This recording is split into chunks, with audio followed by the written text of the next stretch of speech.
Hi ಸ್ನೇಹಿತರೆ, ಎಲ್ಲರಿಗೂ ನಮಸ್ಕಾರ. Welcome back to my another new video. ಇವತ್ತಿನ ಈ ವಿಡಿಯೋದಲ್ಲಿ ಗೃಹಲಕ್ಷ್ಮಿ 14ನೇ ಕಂತಿನ ಹಣ 2,000 ಈಗ ಬರಲ್ಲ, ಹಾಗಾದರೆ ಯಾವಾಗ ಬರುತ್ತದೆ ಮತ್ತು ಸಚಿವ ಲಕ್ಷ್ಮೀ ಹೆಬ್ಬಾಳ್ಕರ್ ಮೇಡಮ್ ಅವರು ಏನಂತ ಒಂದು ಸ್ಪಷ್ಟನೆ ನೀಡಿದ್ದಾರೆ ಅಂತ ಇದೇ ವಿಡಿಯೋದಲ್ಲಿ ಸಂಪೂರ್ಣವಾಗಿ ಮಾಹಿತಿ ತಿಳಿಸಿಕೊಡುತ್ತೇನೆ. ಮತ್ತು 14ನೇ ಕಂತಿನ ಹಣ ಯಾವಾಗ ಬರುತ್ತದೆ ಅಂತ ಕೂಡ ಇದೇ ವಿಡಿಯೋದಲ್ಲಿ ಸಂಪೂರ್ಣವಾಗಿ ಮಾಹಿತಿ ತಿಳಿಸಿಕೊಡುತ್ತೇನೆ. ಆದ ಕಾರಣ ಯಾವುದೇ ರೀತಿ ಫಲಾನುಭವಿಗಳು ವಿಡಿಯೋನ ಸ್ಕಿಪ್ ಮಾಡಿ ನೋಡಬೇಡಿ. ವಿಡಿಯೋನ ಸ್ಕಿಪ್ ಮಾಡಿ ನೋಡಿದರೆ ನಿಮಗೆ ಅರ್ಧಂಬರ್ಧ ಇನ್ಫಾರ್ಮೇಷನ್ ಸಿಕ್ಕ ಹಾಗೆ ಆಗುತ್ತದೆ.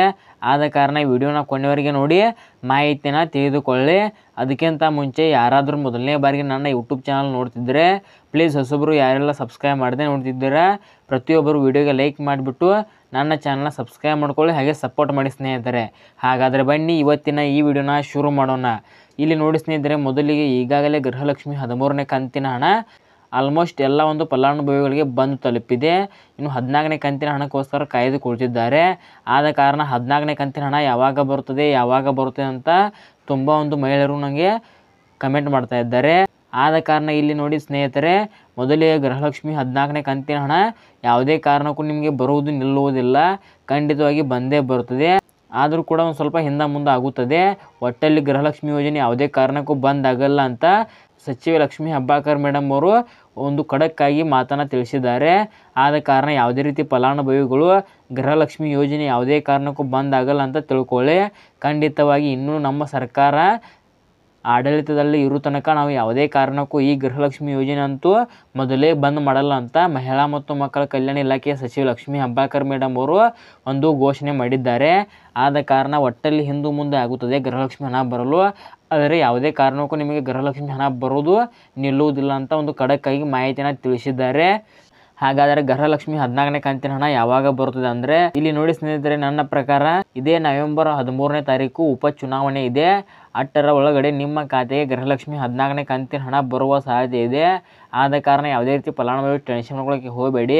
ಖಂಡಿತವಾಗಿ 10, 11, 12 ತಾರೀಕು ಒಳಗಡೆ ನಿಮ್ಮ ಖಾತೆಗೆ ಗೃಹಲಕ್ಷ್ಮಿ 14ನೇ ಕಂತಿನ ಹಣ ಬರುವ ಸಾಧ್ಯತೆ ಇದೆ. ಇದೇ ನವೆಂಬರ್ 13 ತಾರೀಕು ನಿಮ್ಮ ಖಾತೆಗೆ ಗೃಹಲಕ್ಷ್ಮಿ 14ನೇ ಕಂತಿನ ಹಣ ಬರಲಿಲ್ಲ ಅಂದರೆ ನೀವು ಫಿಕ್ಸ್ ಮಾಡ್ಕೊಂಬೇಡಿ. ಗೃಹಲಕ್ಷ್ಮಿ 14 ಮತ್ತು 15ನೇ ಕಂತಿನ ಹಣ ಒಟ್ಟಿಗೆ ಜಮಾ ಆಗುತ್ತದೆ. 10 ತಿಂಗಳಲ್ಲಿ ಜಮಾ ಮಾಡಿದ್ರು ನೋಡಿ, 12ನೇ ಕಂತಿನ ಹಣ ಮತ್ತು 13ನೇ ಕಂತಿನ ಹಣ 2 ದಿನಗಳ ಅಂತರದಲ್ಲಿ ಹೇಗೆ ಜಮಾ ಮಾಡಿದ್ರು ನೋಡಿ, ಅದೇ ಪ್ರಕಾರ 14ನೇ ಕಂತಿನ ಹಣ ಮತ್ತು 15ನೇ ಕಂತಿನ ಹಣ ಇದೇ ನವೆಂಬರ್ ಎಂಡ್ ಒಳಗಡೆ ಖಂಡಿತವಾಗಿ ಬಂದೇ ಬರ್ತದೆ ಸ್ನೇಹಿತರೆ, ಮತ್ತು ಜಮಾ ಮಾಡ್ತಾರೆ ಅಂತ ಹೇಳ್ಬೋದು. ಅಕಸ್ಮಾತಿಗೆ ಇದೇ 13 ತಾರೀಕು ಒಳಗಡೆ ಬಂದರೂ ಬರ್ಬೋದು ಸ್ನೇಹಿತರೆ. ಆದ ಕಾರಣ ಯಾವುದೇ ರೀತಿ ಫಲಾನುಭವಿಗಳು ಟೆನ್ಷನ್ ಮಾಡ್ಕೊಳ್ಳೋಕ್ಕೆ ಹೋಗಬೇಡಿ. ಖಂಡಿತವಾಗಿ ಇದೇ ನವೆಂಬರ್ ಎಂಡ್ ಒಳಗಡೆ ನಿಮ್ಮ ಖಾತೆಗೆ ಗೃಹಲಕ್ಷ್ಮಿ 14, 15ನೇ ಕಂತಿನ ಹಣ 100ಕ್ಕೆ 100% ಬಂದೇ ಬರುತ್ತದೆ. ಹಾಗಾದರೆ ನೀವು ಕೇಳ್ಬೋದು ಸ್ನೇಹಿತರೆ, ಸರ್ ಈಗಾಗಲೇ ತುಂಬ ಯೂಟ್ಯೂಬರ್ಸ್ಗಳು ಗೃಹಲಕ್ಷ್ಮಿ 14ನೇ ಕಂತಿನ ಹಣ ಈ ಜಿಲ್ಲೆಗಳಿಗೆ ಬಂದಿದೆ, ನಾಳೆ ಈ 12 ಜಿಲ್ಲೆಗಳಿಗೆ ಬರ್ತಾ ಇದೆ ಮತ್ತು ಇಂದು 11:30ಕ್ಕೆ ಈ ಜಿಲ್ಲೆಗಳಿಗೆ ಬರ್ತಾ ಇದೆ ಅಂತ ತುಂಬ ಯೂಟ್ಯೂಬರ್ಸ್ಗಳು ಒಂದು ಮಾಹಿತಿ ಹೇಳ್ತಾ ಇದ್ದಾರೆ. ಅವರು ಫೇಕ್ ಮಾಹಿತಿ ಹೇಳ್ತಾ ಇದ್ದಾರಾ ಅಥವಾ ಸತ್ಯವಾದ ಮಾಹಿತಿಯನ್ನು ಹೇಳ್ತಾ ಇದ್ದಾರಂತ ನೀವು ಕೇಳ್ಬೋದು ನನ್ನನ್ನು. ಇಲ್ಲಿ ನೋಡಿ ಸ್ನೇಹಿತರೆ, ಇದುವರೆಗೆ ಯಾವುದೇ ರೀತಿಯ ಫಲಾನುಭವಿಗಳಿಗೆ ಗೃಹಲಕ್ಷ್ಮಿ 14ನೇ ಕಂತಿನ ಹಣ ಬಿಡುಗಡೆಯೇ ಆಗಿಲ್ಲ. ಆದ ಕಾರಣ ಅಂತಹ ಫೇಕ್ ಯೂಟ್ಯೂಬರ್ಸ್ ಮಾತಿಗೆ ಕಿವಿ ಕೊಡಬೇಡಿ. ನಾನು ನನ್ನ ಯೂಟ್ಯೂಬ್ ಚಾನಲ್ನಲ್ಲಿ ಸರ್ಕಾರದಿಂದ ಬಂದಂಥ ಅಧಿಕೃತ ಮಾಹಿತಿ ಮಾತ್ರ ಹೇಳುತ್ತೇನೆ. ಆದ ಕಾರಣ ನೀವು ನನ್ನನ್ನು ನಂಬಿ ಸಬ್ಸ್ಕ್ರೈಬ್ ಆಗುವ ಮೂಲಕ ಯಾವುದೇ ರೀತಿ ವರಿ ಮಾಡ್ಕೊಳ್ಳೋಕ್ಕೆ ಹೋಗಬೇಡಿ. ನಾನು ಸರ್ಕಾರದಿಂದ ಬಂದಂಥ ಅಧಿಕೃತ ಮಾಹಿತಿ ಮಾತ್ರ ಹೇಳುತ್ತೇನೆ, ಯಾವುದೇ ರೀತಿ ಫೇಕ್ ಮಾಹಿತಿನ ಹೇಳಲ್ಲ. ಆದ ಕಾರಣ ನೀವು ನನ್ನನ್ನು ನಂಬಿ ಸಬ್ಸ್ಕ್ರೈಬ್ ಆಗಬಹುದು ಸ್ನೇಹಿತರೆ. ಸೊ ಇದಾಗಿತ್ತು ಸ್ನೇಹಿತರೆ ಇವತ್ತಿನ ಈ ವಿಡಿಯೋ ಏನಾದರೂ ನಿಮಗೆ ಇಷ್ಟ ಆದಲ್ಲಿ ಲೈಕ್ ಮಾಡಿ, ಶೇರ್ ಮಾಡಿ, ಸಬ್ಸ್ಕ್ರೈಬ್ ಮಾಡಿ. ಸೊ ಇಲ್ಲಿ ತನಕ ವಿಡಿಯೋ ನೋಡಿದ್ದಕ್ಕಾಗಿ ನಿಮಗೆ ಹೃದಯಪೂರ್ವಕ ಧನ್ಯವಾದಗಳು. ನಮಸ್ಕಾರ.